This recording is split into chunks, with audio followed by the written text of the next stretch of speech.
This is a Dragon Blazer production.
Hello, and welcome to the first episode of Unsolved Comedy, which is going to be an Unsolved Mystery review for the reboot that just came out on Netflix.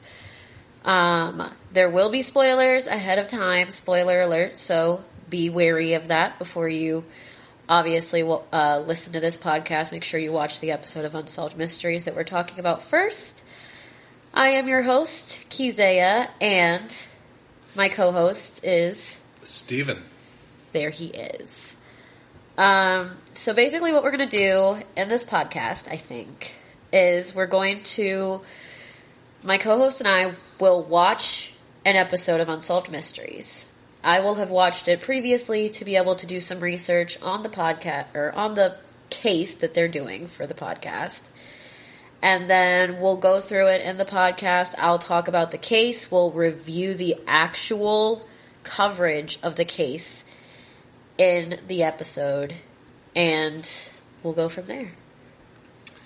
That is correct. That is exactly what we're doing. All right. So before we get started on the case, what did you think of the coverage of the case? Well, first off, we got to bring up that this is not exactly the Unsolved Mysteries I remember as a child. Definitely not. It's very, very different. It was more focused. It was focused on one story, one case, a pretty high-profile case, at least in the first episode. I haven't watched any other episodes. It focused on a high-profile case. There was no other stories, and sadly, there wasn't the host with that lovely voice that we all know and love. Yes, the host is different. Robert Stack. Actually, I think something that's pretty cool about this Unsolved Mysteries is that they don't exactly have a host. They let at least for the first episode, which the first episode, like you said, is a very high-profile case. My mom was living in probably Ohio. She was probably living here at the time that the case took place. And this case happened in Baltimore, and she knew all about it when I talked to her before we started recording. But they really don't have a host. No, not in this first episode. There was no host at all. They kind of let the people that experienced the case kind of dictate where it goes. It was a little more of a documentary style than what I'm used to. And I just double-checked, and I was right. Unsolved Mysteries was hosted by Robert Stack, who unfortunately passed away. Oh no, that's why we don't have a host. That's why we don't have the awesome host. Oh, rest his in voice peace. was just like rest awesome. In peace. Awesome. I loved Unsolved Mysteries when I was younger. I watched it when I was young. I remember watching it with my grandma specifically, and I remember it used to freak me out. But then my favorite thing was that they would have updates. This case that we're talking about today happened in 2006, and it's 2020. And they gave us all of the information, and from what I can tell from watching YouTube videos and reading articles and doing a bunch of research, nothing's changed really all that much. They haven't. Well, this is a brand new episode. The show just came out, Friday? What I'm saying is that the case has had no updates since it happened in 2006. I realize that. I'm saying the episode we just watched is brand new. Yes, it is. So obviously they got everything that was, current up until that time. Yes. I had never heard of this case before. I hadn't heard of it, but like I said, my mom had heard of it, and I was actually... There's people in Baltimore that don't know about this case. I was watching a YouTube video by a guy. His name is Dan Bell on YouTube, and he lives in Baltimore. He worked at the Belvedere. He said that he remembered waiting on the man that this case is about at other restaurants, not at the Belvedere, but he waited on this guy, and he had no clue that this case ever took place until recently when it was brought up to him by a friend. Oh. So That's this crazy. case, it's high profile if it's to the right person. Like, my mom's very into true crime, probably where I get it from, but if you're not a true crime person, you didn't have a true crime person in your life, you probably would have never heard of this case because it was just so strange, I think is the word that we'll use. I don't even know really how to describe this case. It's just odd. It is a very unique and interesting case, based on the episode I watched. Right. So let's talk about the case itself. The case itself is the case of Ray Rivera. Ray Rivera was a 6'5", 260-pound water polo player. He was Puerto Rican, and he was newlywed to his wife, Allison. We heard from Allison a lot in this. Yeah, she was essentially our host. Very much so. But Allison talks a lot about Ray in the very beginning. She talks about the type of person that he was and how you kind of gravitated towards him because he was just a fun person. And I could totally relate to that. I've definitely met people that just magnetic to other people. So I do wonder how somebody like this managed to just slip under the radar, which we'll get into later. But there was no camera footage. There was nobody that saw him the day that all of this took place. And if somebody has a magnetic personality like that, that's not common. Yeah. No, it was very odd, interesting how he got up there. I will leave my theories for the end. Yes. We'll have a theory segment where we talk about what we think could have happened. I will leave that to the end of the podcast when we do that. Yes. Okay, so let's talk about what actually happened.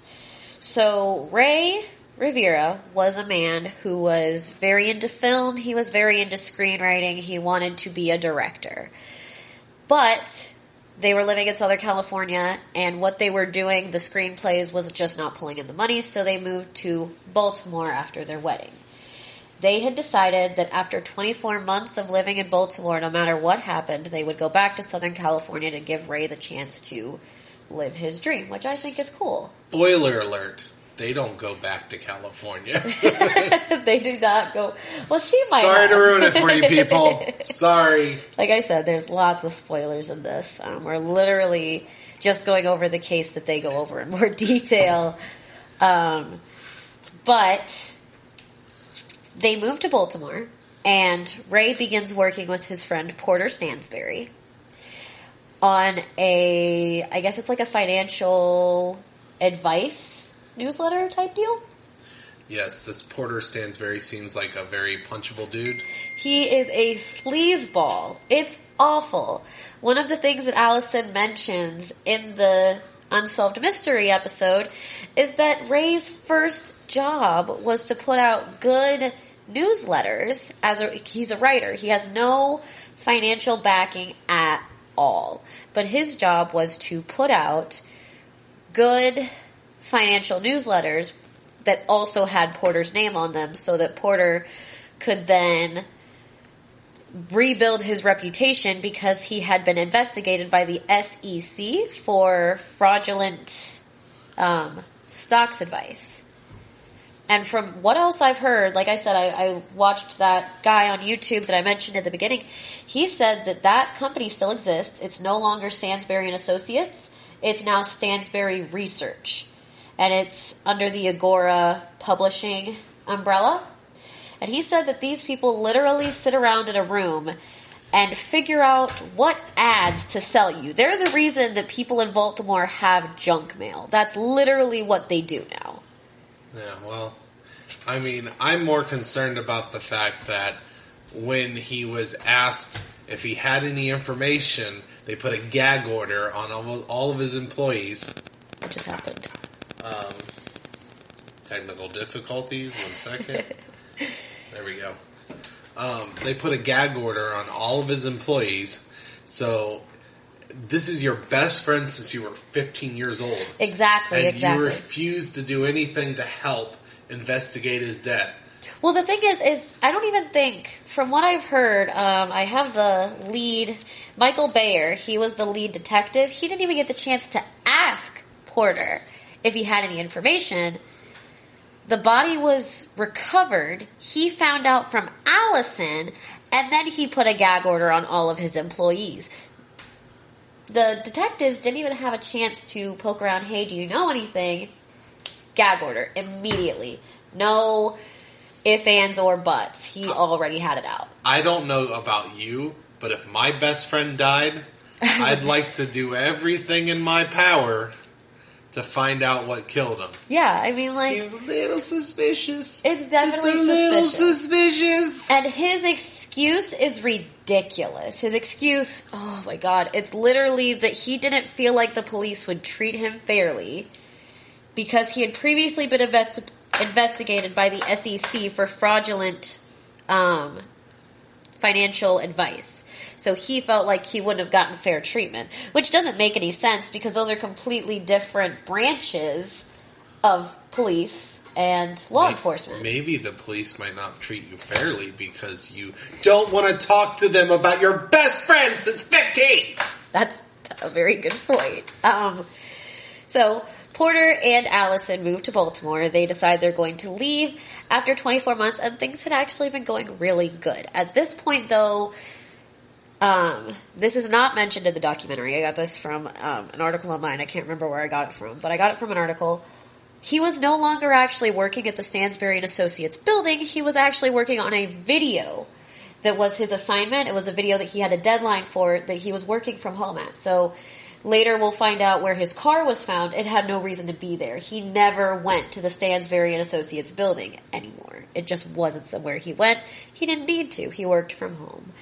But he obviously, things were going good. He and his wife Allison had listed their house on the market at this point because they moved there in 2004. It was May of 2006. They had about 8 months before they needed to leave on that 24-month pact that they had made. On May 16th, Allison leaves for a business trip. She said she remembered it very well, that Ray seemed fine. He talked. He was kind to her. He took her luggage down the stairs and put it in the car and kissed her goodbye. She went. All gentleman-like. Yes, all gentleman-like. And she was on her way. She doesn't mention where this business trip was, but she said it was a 3-hour drive from Baltimore. 3-hour drive. She says that she gets to the place that she is doing this business trip at. She goes through her day with all of her business duties, and she gets done and checks into the hotel at about 6 or 6:30, right? Well, she calls Ray. Ray doesn't answer. They're newlyweds. Literally, I think at this point they had been married a couple of years, if not less than that.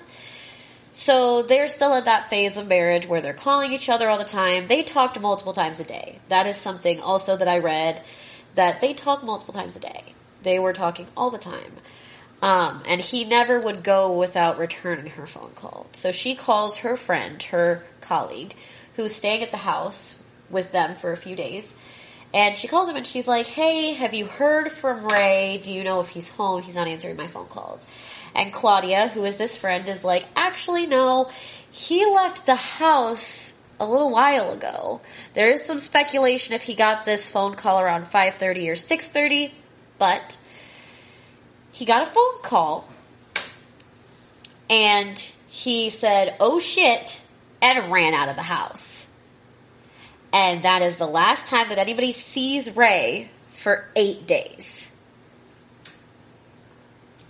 That to me, like, it's so ominous. Like, knowing what happens later, you're like, the last thing he said, like, anybody heard him say was, "Oh shit."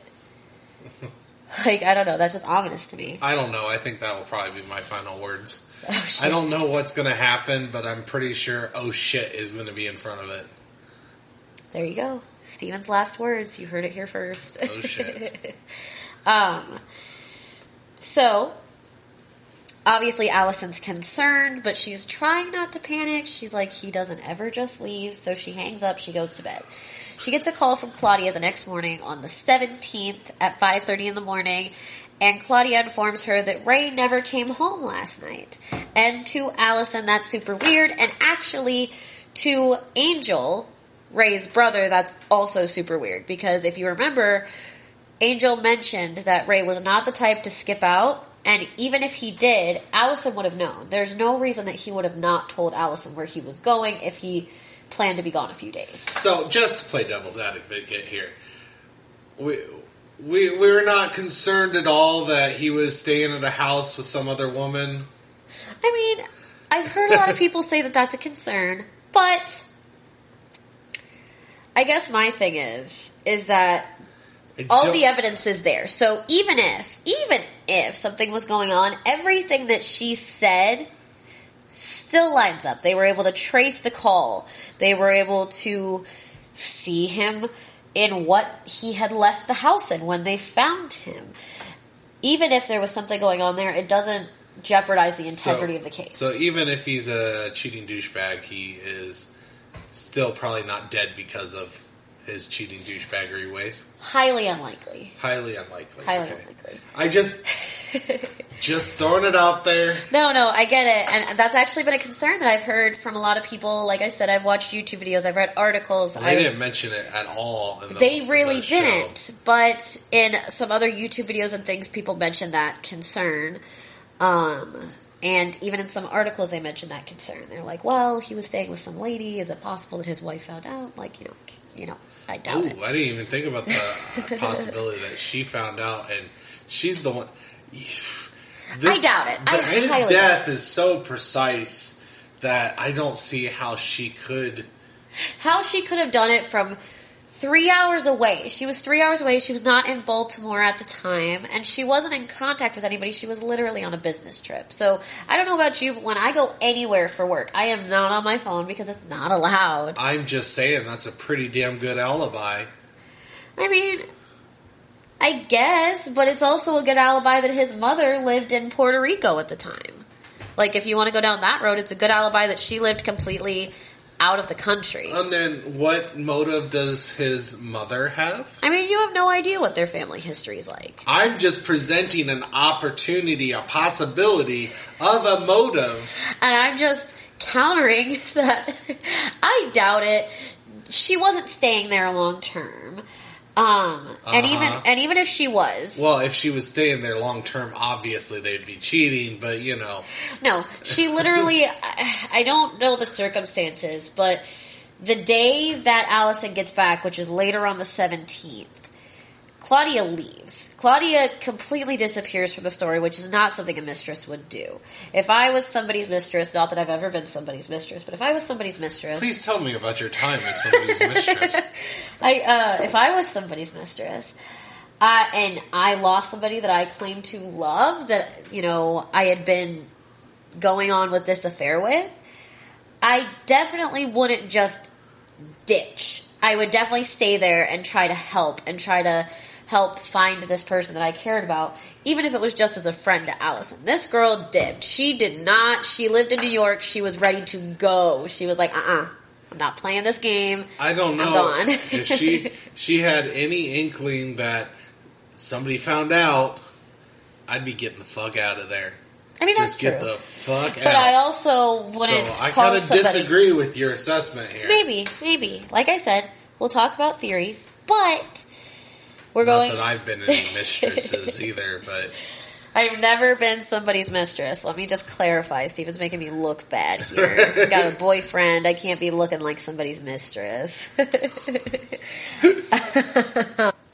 So, Allison is on her way back from wherever she was for her business trip, and she calls Ray's mother, who lives in Puerto Rico, and she says, hey, have you heard anything? Ray's mother hasn't heard anything. She calls Ray's brother. She's like, have you heard anything?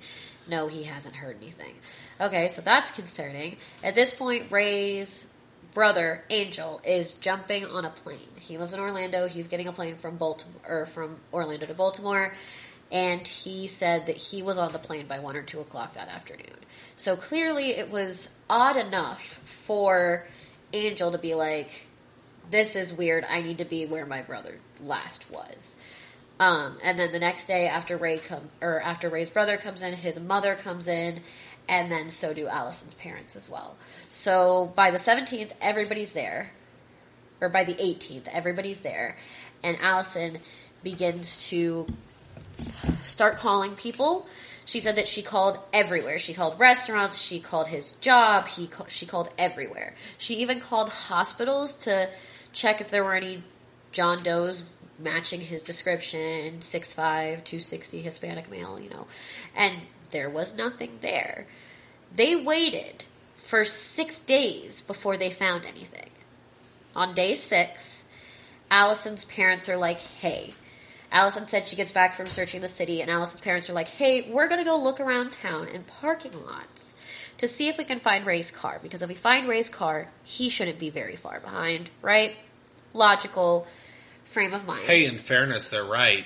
I mean, that's true. He wasn't too far away from his car.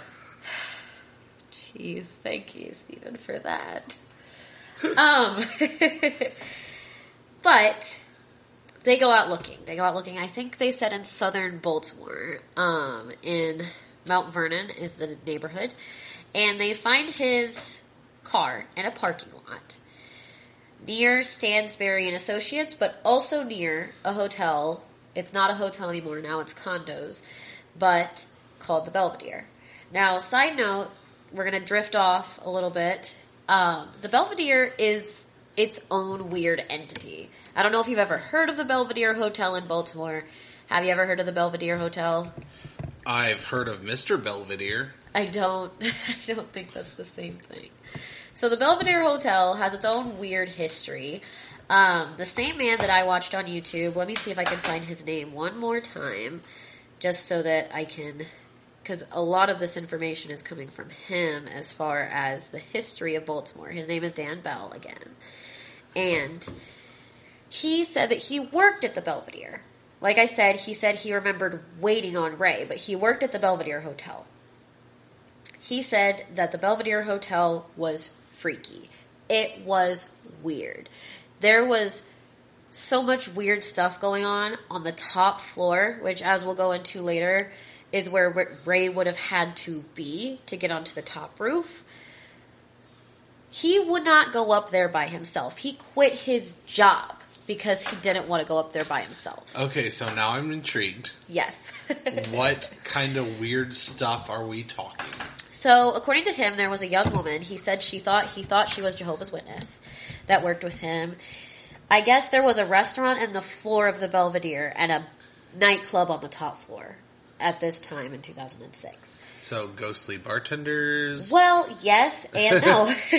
So, according to this woman, the reason that she wouldn't go upstairs, because literally the only reason that they had this guy hired is because he was the only person willing to go up after hours to the 13th floor to fill glasses. Oh, that's already a thing. 13th floor. It's already bad. Right, that is... Isn't that the... It's like don't most hotels they skip the 13th floor? Most because hotels of do, which doesn't make sense to me, because just because you name it the 14th floor doesn't eliminate it from being 13th floor. No. I don't know why you're bringing logic into superstition. I don't need your negative attitude. Sorry. But this woman said that she went up to fill glasses one night after hours when all the bartenders were gone. And the elevator door that they have to take up, which is an employee elevator, opened on its own and there was nobody in it. Okay? Start there. So she looks and she's like, that's kind of strange. So she goes back to filling the glasses and this door opens. The door that Ray would have had to go through to get outside opens. And she goes to close it, and she sees this guy there in, like, old-timey clothes. And she says, "Oh, I'm sorry, sir. Can I help you get anything?" And he doesn't say anything to her. She turns around to see her way out, because obviously she's a young woman in an after-hours nightclub all by herself, and this guy's just there. She turns back around to look at this guy, and he's gone. Not there. Doesn't exist. Gone. So, I've got this. I've solved the case. It was ghosts. It was a 1920s era bartender named Manuel that threw him off the roof. I don't think that that's what happened. Yeah, he just like hovered over and just... Well, like I said, this guy has his own experiences with the Belvedere. He said that he quit his job because he went up there one night and a bunch of glasses fell. And he just left. He said he was not staying because they were far enough off of the bar that they shouldn't have fallen. Something made them fall. So... he left, he got written up, and then on purpose, his manager sent everybody home but him so that he would have to go up to the 13th floor by himself, and he quit his job because he said he would not do that again. That's just a bit of a dick move right there. It really is. He said he hated her. I was like, wow. But then he also mentions later that, like, even though the Belvedere has all this, like, weird stuff around it, it's still pretty expensive to live there because there's like condos and shit in there, and it's fucking expensive.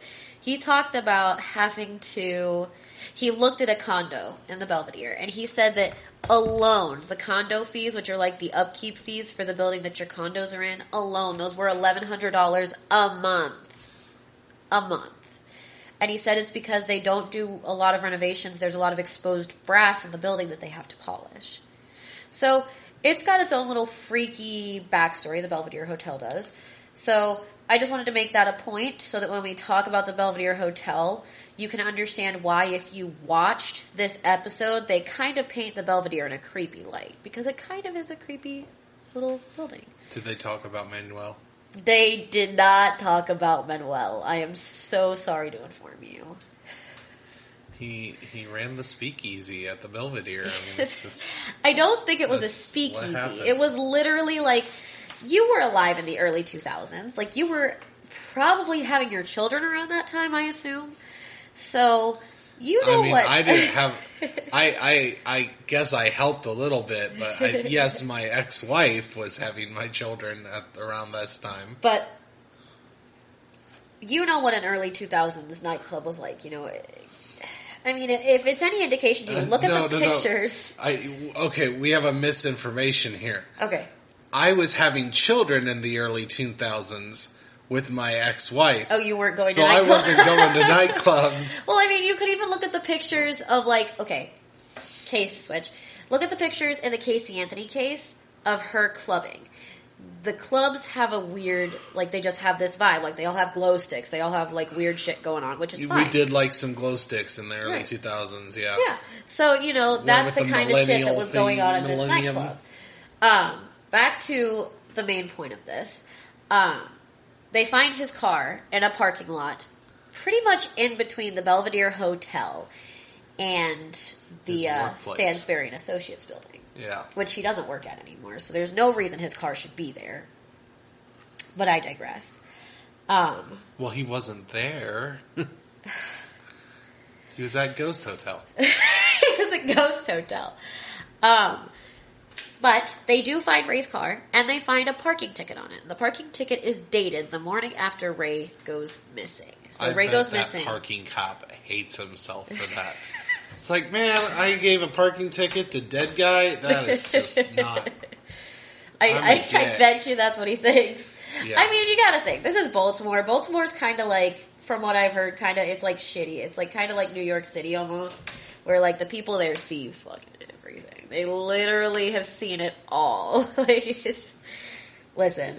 But what about a guy torpedoed and through a hole that he has no business getting okay, to? wait a minute. We're getting ahead of ourselves. I'm just trying to see. Baltimore's seen everything, so... They have seen everything because they did see that as well. I mean, even though nobody will come forward, but whatever.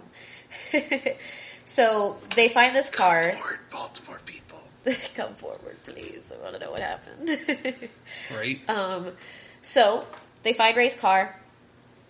According to the chief of police, there was nothing of evidential worth in the car. And eventually they did return the car to Allison. I believe it was technically in her name. It was her SUV, but obviously Ray used it to get to and from work and wherever he needed to go. And she said that there's one piece of evidence that was never recovered, and we'll talk about the other pieces of evidence that were recovered, but she turned that car upside down when it was returned to her, and the piece of evidence that she was looking for, which was a money clip, it was like a Game Boy Advance. It was a money clip. It was like a family heirloom of sorts. She had given it to him as a wedding gift with his initials carved in it. And that's not the kind of thing that you would leave somewhere. Like, I don't know about you, but if my significant other gave me something on the night of our wedding and we were newlyweds and we were very happy, I would not just lose the wedding gift that they had clearly given to me that was clearly a lot of thought. I mean, I don't think he lost it. I mean, okay. Now, I don't think this is a simple robbery or anything like that. But it probably was taken. What would have a money clip have on it? Money. Well, money. Well, you know what people like to money. take from dead people? Well, we'll get into my theory about what happened to that money clip in a little bit. But okay. I have some theories. Because I actually don't think that Ray died at the Belvedere. I do not. Oh. I think that Ray was thrown. And like I said, we'll get into this a little bit later, but I don't think Ray died at the Belvedere. Okay, so... Huh. Interesting. So, the next day, after the car is found and recovered, 3 of Ray's co-workers go to the parking garage of the Belvedere Hotel, the top part of the parking garage at the Belvedere Hotel. And I'm going to tell you this. Why would they go to the Belvedere? Like, what in their mind? Like, it just... I'm imagining they went to everywhere, and that's just... They probably left out, well, we checked this random place, we checked this random place. They only mentioned where he was. Don't talk about the places that, he wasn't. They didn't find shit at. You talk about the place where you found a fucking hole. That's true. This hole is also very weird, by the way, guys. We're going to get into why this hole is weird in a little bit. I'm trying to get through this story, and I keep getting distracted. But they go up to the top level of the parking garage of the Belvedere Hotel, and they look over the side towards the Belvedere Hotel. And the Belvedere is kind of a U-shaped building, so there's 2, like, wings on the side that point towards the parking garage, and then there's a flat section along the back. And they look down, and in between there's a second roof that you probably wouldn't think is a second roof. You probably would just think it's like the ground or something, and it just happens to be on top of a basement because it does have 2, like, skylights in it. I just would assume it was like a kitchen type thing, and that was the floor. That was like the floor, but it was the ceiling of the kitchen in the basement. But that's just me. But they look down onto this second roof, and they see a hole. First of all, this hole is not very big. This hole is probably, from what I could tell, it looked to be literally about the size of like a man's shoulder blades. It looked to be about the size of a man's shoulder blades. It looked big enough for someone to literally go straight, head first, feet first, one of those 2 torpedoed in. Exactly. It was not very big at all. Not very big. So they obviously call the police, and the police go to, this is where lead detective Michael Baer came in. He goes and he asks this guy Gary, who is like, I don't know, a floor manager or something at the Belvedere. And he's like, hey, can you take us into this area? There's a hole in your ceiling, and we think somebody might be down there because around the hole they said they saw a flip-flop, which Ray was wearing flip-flops when he left the house and he disappeared. So Gary takes them... nothing more suspicious than a flip-flop. 6'5" Latino or Puerto Rican man in flip-flops. But they go into this room, and it's an unused conference room. I believe the floor manager called it the old church space or the racket club, if I am not wrong. Yes, it was racket club. And he said the first thing that hit them was the smell. And they found Ray's body in the conference room that had been there decomposing for 8 days, because at this point he had been missing for 8 days. Ray didn't take a shower before they found him. It was rude. He's dead! Oh, this is such morbid humor. I am so sorry. But I told you this was going to be a comedy podcast. I know. I mean, what was I expecting when you told me you wanted to name it Unsolved Comedy? I should have known. But they find Ray. And they find Ray with his legs pointing towards the door, but when you look at where the body is in comparison with where the hole is, it doesn't look great. Because it looks like he's closer to the wall than the hole is. I don't know if you noticed that when they were talking about it. But it looked like he was right up against the wall with his legs facing the door. And the hole was over a couple feet. I think that hole was completely man-made, and they pushed him through it. I don't think that hole was made by Ray. Or if it was, not the way that they think it was. So, that is the end of the actual case story. That's the end of Ray's story, unfortunately. Very tragic. Now we get into, what are all the details? Jane Miller, a reporter, makes an appearance in the Unsolved Mystery episode because she said she covered the case a lot when it first came out. And one of the things that she mentions is that the hole is very, very strange. The hole is very strange. When you look at the hole, it is 43 feet from the point that he would have had to jump off of at the Belvedere. And it's 20 feet from the parking garage. And the parking garage is only 20 feet high. So that hole's strange. Let's talk about the theories behind the police right now. The theories that the police say happened. The first theory is that he jumped off of the roof that was above the second roof. This would be the roof of the actual Belvedere Hotel, the big roof, 43 feet down. The roof itself is only 40 feet wide. So at its widest point, and there's no open space, it's got air ducts, it's got water tanks, it's got everything.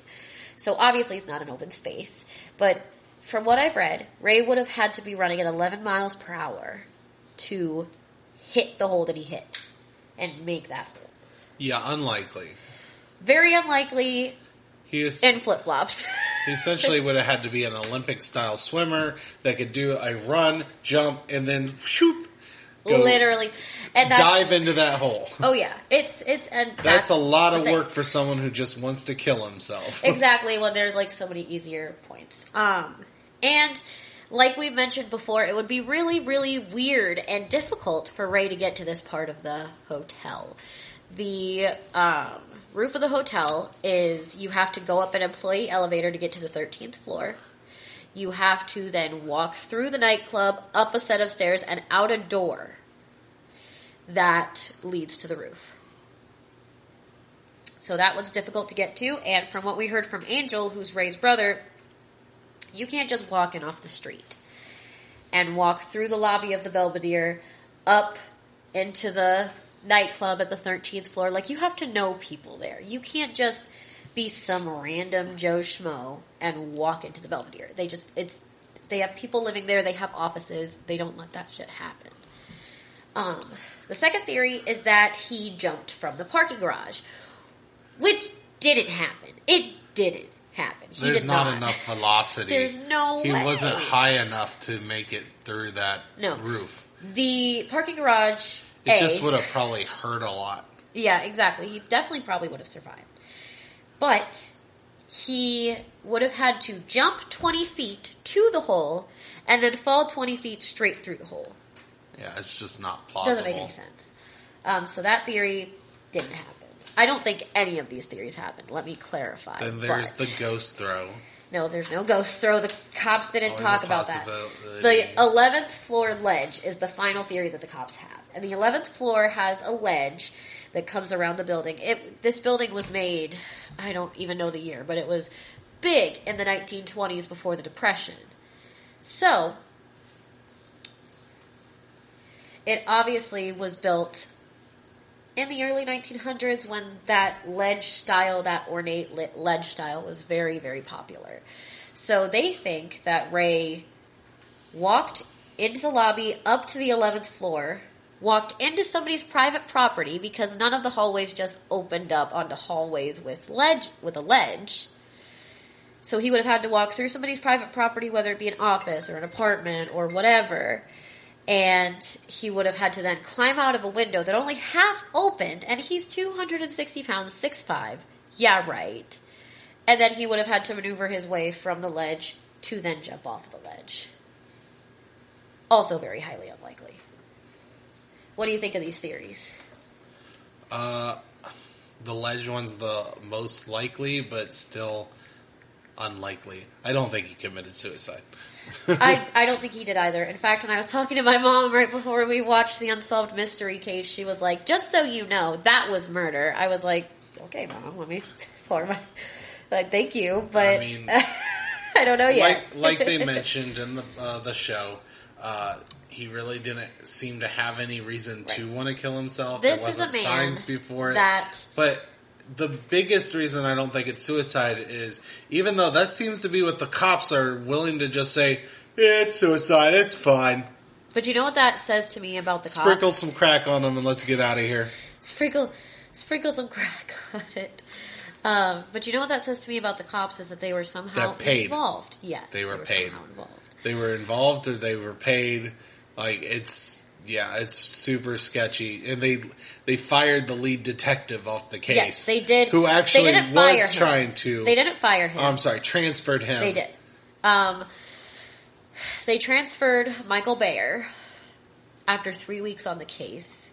And he said, in his own words in this Unsolved Mystery episode, that he was the only person on the homicide floor that believed that Ray Riviera did not die from suicide. He believed he was murdered. Well, I'm just saying there's a lot easier ways to kill yourself than somehow torpedo yourself into a hole that everybody would have to figure out how to do it. Well, Not to mention there's no suicide note. Exactly. He was married. He supposedly loved his wife. Well, you have to remember, note. In the episode on Unsolved Mysteries, Allison does mention that there's no reason he would want to kill himself. He was very excited for the future. He wanted children. He wanted things that people who want to kill themselves don't want. People who are preparing to kill themselves don't want ties. If he was at a point in his life where he wanted to kill himself, he wouldn't have gotten married because that's an extra tie. He wouldn't have been preparing with Allison to have children because that's an extra tie. That one I agree with. In fairness to our knowledge, for all we know, he was happy when he got married, and somehow his marriage got soured. I don't think that's what happened, no. And I don't think it was suicide because once again, he went through a lot of extra steps to kill himself. If it was suicide, so yes, I'm like 99.9% positive this is not a suicide. This is a murder of some way. Yes, it is. Now, to justify your point, let's talk about The autopsy. Ray's autopsy.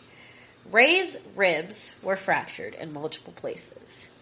He had punctured lungs. He had lacerations, a lot of lacerations. That is one thing that Michael Bayer makes very adamant, is that there were a lot of lacerations that went from about 7 inches to 9 inches. He had skull damage, and his legs were broken in 2 places. Most of those injuries are consistent with a fall from an extremely high height, i.e. 43 feet down.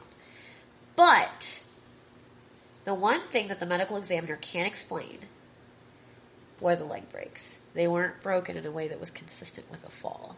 And that's something that she told Allison. Allison went to the medical examiner when they tried to close the case and tell her that it was suicide. And the medical examiner said, I know what they're trying to do. We're not closing this case. His legs were broken in a way that are not consistent with a fall. This case is not going to be closed. And then she signed on the cause of death being undetermined, which means that this case never closed. Never closed.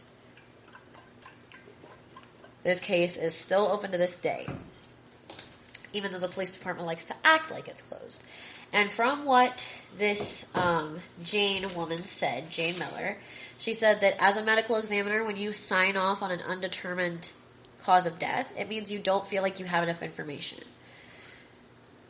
We have to remember that Ray's body was decomposing for 8 days. A lot of evidence could have been gone in that decomp of 8 days. Yeah. What do you think? You want theories now? I do not want theories. I want what you think about his injuries. I mean, I'm not a medical examiner. I mean, but yeah, it's like I said, it sounds like somebody broke his legs before they tossed him in. You're getting there. You're getting there. You're getting to one of my theories now. And on top of that, Michael Bayer, the lead detective, again, said that everything looks staged because what we haven't talked about is what was found around the hole that Ray supposedly fell through. Well, other than flip-flops? Other than flip-flops, there was a cell phone. And yes, it was a Nokia brick, but this cell phone was in perfect working condition. It didn't have a crack. It didn't have a break. It didn't have any chips. It was perfect. Literally as good as the day that he bought it, pretty much. And it was just set there. You wear glasses. Tell me, buddy, if you were to drop your glasses off a 43-foot tall building, what would happen to your glasses? I would cry. I would cry. And they'd break. His glasses were laid right next to the hole. Perfect. Not a scratch on them, as Allison says in the episode. Absolutely perfect. The only thing that is damaged at all is his flip-flops, where there's some slight drag marks on one of the flip-flops and the other flip-flop is broken. But I don't understand how you would break a flip-flop doing that. But like I said, the lead detective thinks if you're being dragged. That's true. The lead detective did say that it looked staged. And then obviously we talked earlier about the money clip. That money clip was not found on Ray's person or with the rest of his things around the hole. I mean, if you think about it, broken legs. He had his legs broken. And then if he was dragged with his flip-flops still on, could easily have somehow got the scrapes and also got the broken flip-flop. Yes, he could have. The other thing that's strange is, like we said, this guy radiates humor, right? That's what his brother said. Like, he's just got that personality. People gravitate towards. The night that Ray supposedly went up there and did the deed, nobody saw him and nobody heard anything, which is completely mind-boggling to me. I don't believe that for a second. If he went through that roof, somebody heard something, but nobody heard anything. Have you ever listened to 911 calls when somebody's jumping from a roof like they're killing themselves and they're calling 911 beforehand, or a suicide line? Sure. When you listen to that and you hear them hit the ground, it sounds like a fucking meteor hit. Like it's loud. You can hear that shit. So you're telling me that this man jumped from 43 feet down through a fucking roof, no less, and nobody heard anything? They didn't even hear a thud. They didn't hear a, nothing. And it just didn't hear anything. Just normal night, I don't understand. And on top of that, the cameras on the rooftop that night, which are the cameras that they would have needed to prove that Ray killed himself, were not working that night. Of course not. And there was no footage of Ray in the hotel at all. No footage. And CCTV was everywhere in the early 2000s. Everywhere. The police immediately said that it was suicide, despite the medical examiner's undetermined cause of death. They stick to that story to this day. So that says a lot to me as well. Douchebags? Yes, douchebags. Now let's talk about the note. Oh, yes. Do you remember hearing about the note? I do. The note was weird.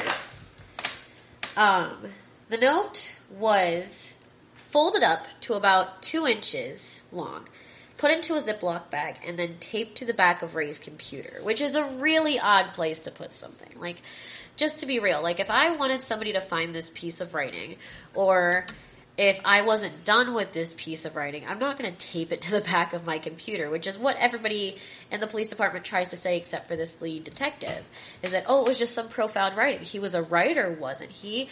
That's not where a writer puts their writing. Like, I don't know if you know any writers, but typically writers want to display their writing. They want it, like, laid out so they can come back to it and read over it again. But this note was folded up, very small, and taped to the back of the computer. And Allison says that she knows that the note was written that day because she found scraps of the note in the trash can. Like, Ray had written it and taken pieces out, and she found scraps in the trash can. The note included Freemason references, family names. She said they were missing some significant people. Actor names. Some of them were deceased. And movie titles. Some of them were there his was also favorites. Directors. Yes, there was also directors. Good point. Did you know the directors? I did not know the directors, but I remember hearing that there were directors. Well, the big one was Stanley Kubrick, who who was the director of The Shining. I believe it was. He's done a lot. 2001: Space Odyssey. So a lot of movies that I never saw The Shining. So he was also this very. He was a rough director. Okay. He did a lot of. I believe it was on The Shining. Shelley Duvall. Yes. Who plays the wife in The Shining? Hated him. He treated her like. So he was one of those types of guys that, like, it's my way or the highway, and you can get the fuck off my set. Not so much that. It was, he wanted her to be genuinely afraid. So he did everything in his power to make her afraid. Ooh, that's weird. That's freaky. He wanted genuine emotion. Okay. He would do a take like 137 times just to get the right take. Yeah. He was... kind of a dick. Kind of a dick. Good director, but kind of a dick. Yes. Now,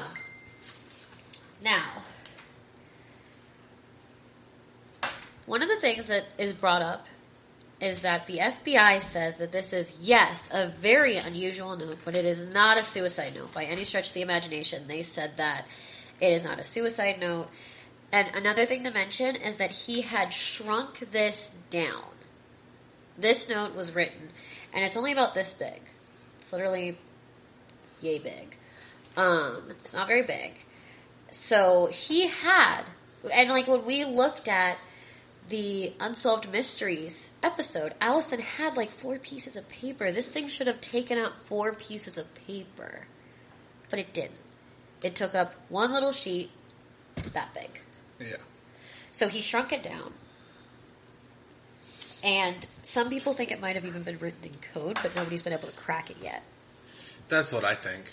I think so too. If it's at all significant and not him just working on something, it's a code. If he was just working on something, then why was it taped behind his computer? I think that holds the key to what happened to Ray. That holds the key.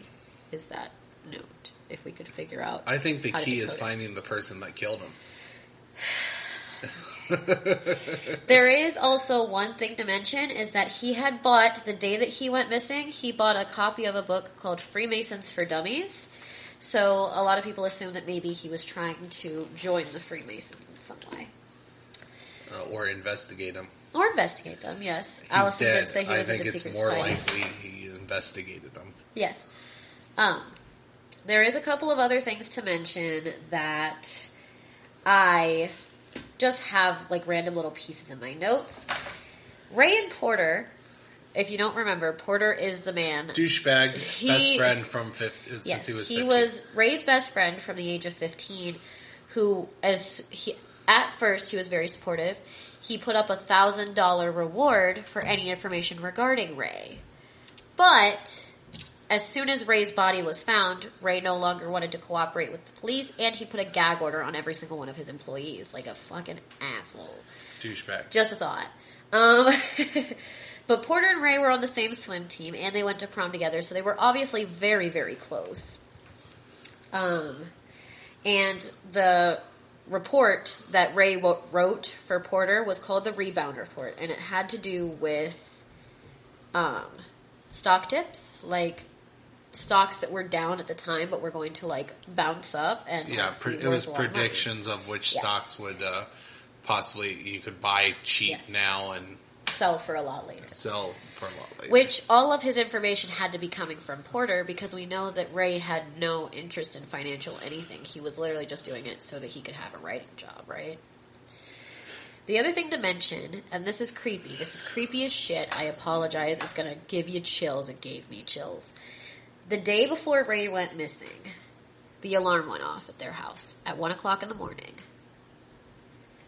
And this alarm, Allison said, had never gone off before. And they had lived there at that point for close to 2 years. You know, you gotta think, probably about a year and a half. This was May. They were planning on moving in December, so they had lived there for a while and this never gone off. Well, she calls the cops out, and the cops say, well, it's probably just a squirrel, right? Except that the night Ray goes missing, when it's just Claudia in the house, the same alarm goes off at 1 o'clock in the morning. Same time. So she mentions this to police, and they're like, it doesn't seem like it's anything significant. So they completely ignore it, which I think is the stupidest fucking thing a cop can do, is ignore any information that's given to them by... Or, they're paid off. Or they're paid off. They had something to do with it. And on top of that, a lot of people mentioned to Allison to be careful. What do you think that she should be careful of? She said she thinks Ray maybe found some information that he shouldn't have found. She should be careful of the information that he found, and that she doesn't end up the same way. Yes. Okay. I mean, that hole would fit her too. That is the end of the case talk. Theories. Alrighty, so now we're into the portion where we can talk about theories. Like I said earlier, I think all the theories that the police came out with were bullshit, so let's come up with some that actually make some sense. I have things to say about this. Okay, go for it. I will let you go first. The first theory is Manuel throwing him off the roof because he's a ghost and he has ghost powers. He has ghost powers. My second theory, which you kind of ruined a bit. Sorry. But it's still possible that it could have been done after the fact, is he was in a helicopter and he was tossed straight down from a helicopter. I feel like that'd be too precise, though. Like, this is too precise. They did it in a purposeful place. Because I was just trying to think of any possibility that would be consistent with him falling off. How would he be able to drop straight down? Right. Because everywhere else around there is unlikely. I mean, the one idea would be as if he was thrown from a plane or helicopter and he went straight down. Right. But the whole throwing his phone, his glasses, that was done after the fact, and it's more likely that he was Now, I'm not sure how they made that hole. Now, here's the thing. I have a couple of theories on this myself. The helicopter theory is one that I had, but I don't believe that they would... I don't believe that... Like I said, I don't think that Ray died in that Helicopter hotel. theory also fits if we also think that the police not only was covering it up, but was involved. Yes. Because the police would have a helicopter. Well, and you got to remember that Porter Stansberry is a very rich man. To this day, he still owns that company. He's a very rich man. It's not beyond the realm of possibilities to think that he might have some kind of aircraft. Yeah, I don't trust rich people. I don't trust rich people. Like just all rich people, or just this rich person specifically? Okay. Specifically, especially this one. All right. But no, I think that Ray might have been dropped somewhere. My mom brought up the fact that Baltimore is kind of near some mountains. So if he was dropped somewhere else and killed and then moved to the Belvedere because that's where his car was, then I think that would make a little bit more sense, because they literally would have only had to make a hole big enough for him to fit through. Also, other theory, he was being chased, ran off the Belvedere, cartoon style, not realizing that he was in the air, and then he looked down and fell straight down. All Looney Tunes like. I mean, I guess, but like, I don't know if I would say that cartoon physics apply. He found out that Acme Corporation was sitting on a gold mine. Yeah, he found some mine. secrets about Acme Corporation, who's run by his best friend. And yeah, cartoon physics apply if you find out about Acme. If you find out about Acme Corporation, yeah, absolutely. So just the helicopter thing. Just the helicopter. Okay, I have a couple of theories. One of my theories is that, like I said, I don't think he died in the Belvedere. Do I think he went through that hole? Yes, I think he went through that hole, but I don't think he died in the Belvedere. The way that he would have literally had to come through that hole, like he literally would have had to pull one of these. Like that they have you do when you're going down a big water slide where you cross your arms over your chest. Yes. He literally would have had to pull one of those and fall straight down to make that hole as perfect as it was for him to fit through. So I think that he was either dropped from an aircraft somewhere else and then moved to the Belvedere, or I think that maybe he went to Stansberry and Associates. And I think that when he went to Stansberry and Associates, he met with Porter. And Porter didn't like something. I don't know what Porter was pissed off about. And I think that Porter had some big guys there because Ray's a big guy. And I think that the conversation got a little bit out of hand, and Ray decided that he was going to quit working for Stansberry and Associates. And I think he decided that he was going to leave, and that him and Allison were just going to go to South California. Porter couldn't afford to lose him because he was writing all of his financial advice columns, and he wasn't trusted at the time to write those columns. I think that Porter had somebody break Ray's legs. I think Ray's legs were broken before he went into the building because I think Ray tried to run.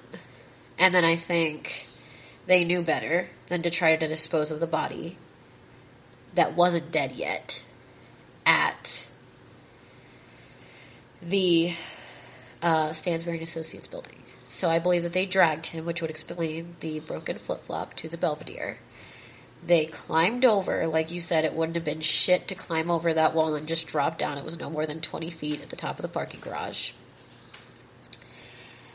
I believe that they then cut a hole just big enough to shove Ray through and shoved him through. And I believe he was killed inside the Belvedere.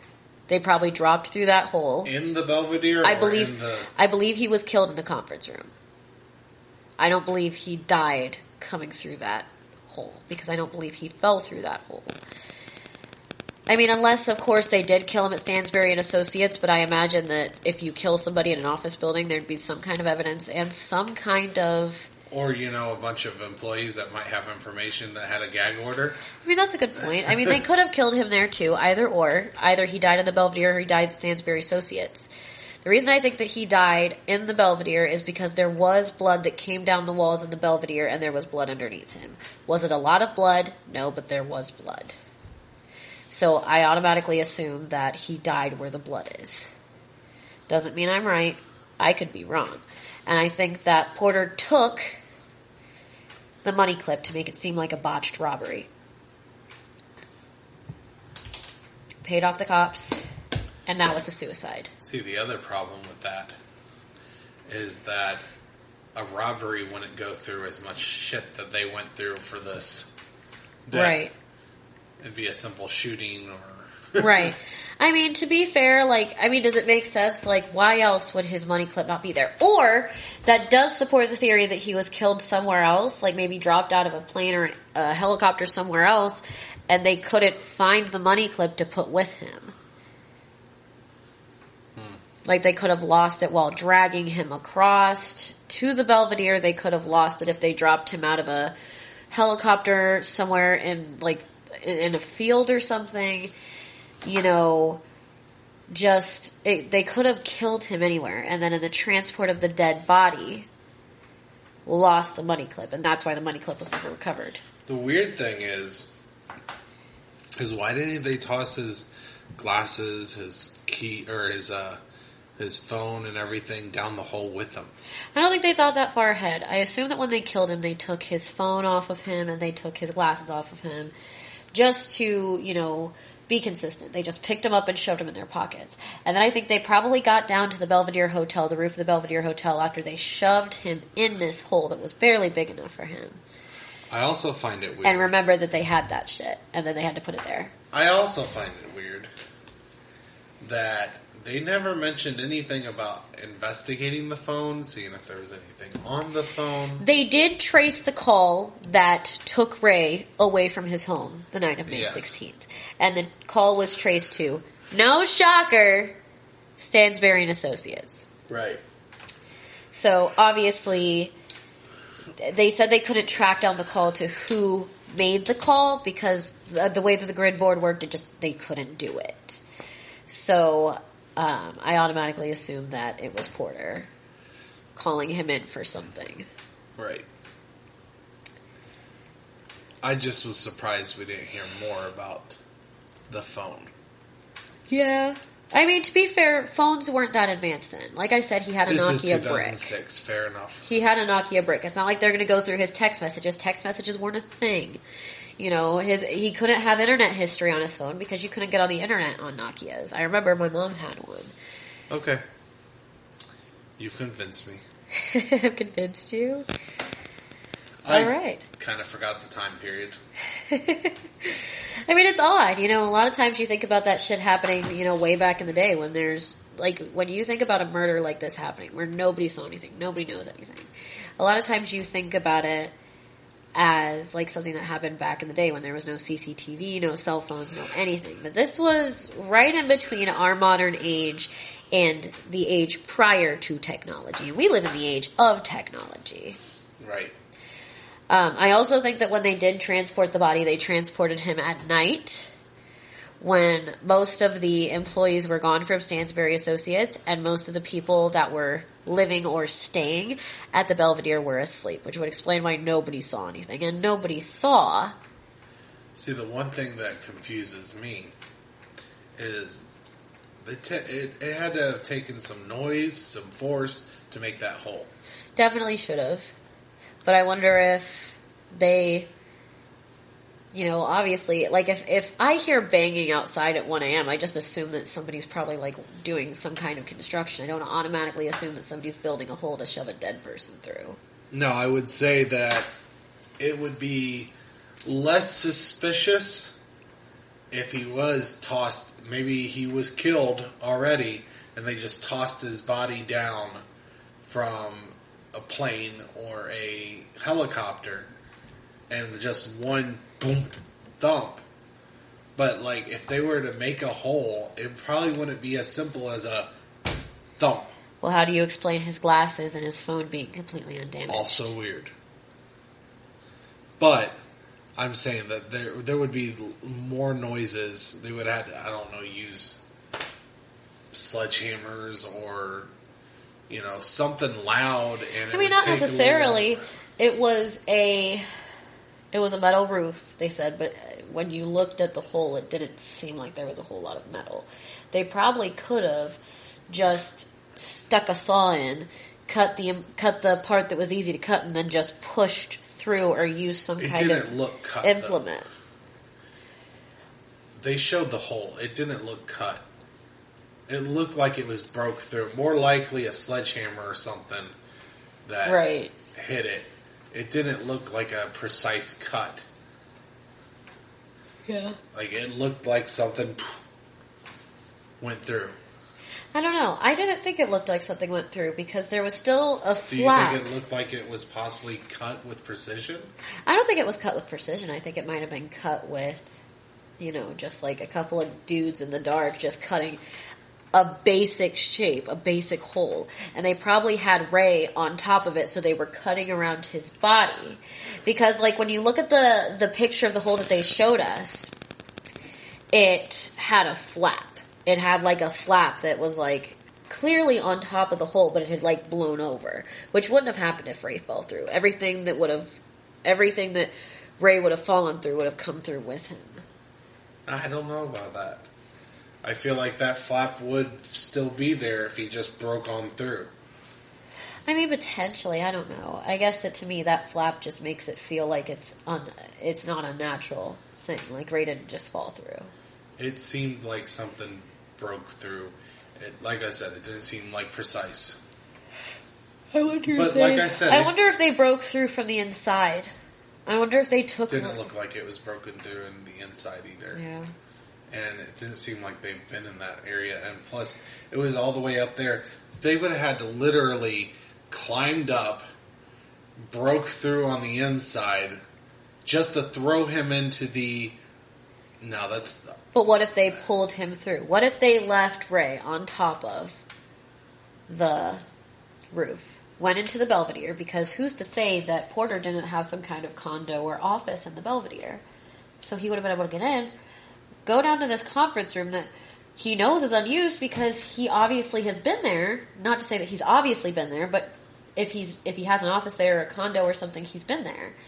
He knows that this space is unused, break through just enough to grab Ray's body and pull it through, and then jump up through the hole and leave. But first you have to plant his items. More likely he had never been into that room and he broke through and threw him down. I guess. I don't know. Like I said, I have a couple theories. It seems theories. a lot of extra work to do it that way. I mean, you know how it is. Rich people are extra. I mean, yes, but it just doesn't make sense in my book. Well... Alright, so is there anything else we need to say? I don't think there's anything else we need to cover, but we do want to thank you for listening to our first episode of Unsolved Comedy with Stephen and I here, and we will see you next time. Oh, don't we want to plug? So, if you would like to message us your theories, you can send us emails on unsolvedcomedy@gmail.com. And then I have a couple pages. I have a fan page on Facebook, Dragon Blazer Productions, also Instagram Dragon Blazer Productions, and Twitter at Dragon Blazer Pro. You can contact me on any of those. It's super cool too because Steven's got a couple of other podcasts that are really good that you guys should totally check out if you decide you're interested in him. As, you know, a podcaster. His podcasts are good. He's got a couple on wrestling and one, a Drunk Like Me rewatch. So it's a Dead Like Me rewatch where we are drunk. So it's called Drunk Like Me. Sorry. It's called Drunk Like Me. No, but he's definitely got some good, shit. If you guys want to go check him out, all for it. If you guys would like to find me, I am Zaya_Pseudo on Instagram, and I am Princess Jimmy on Twitter. You might want to spell that. PRINCESSJIMMI on Twitter. And we will see you on the next one.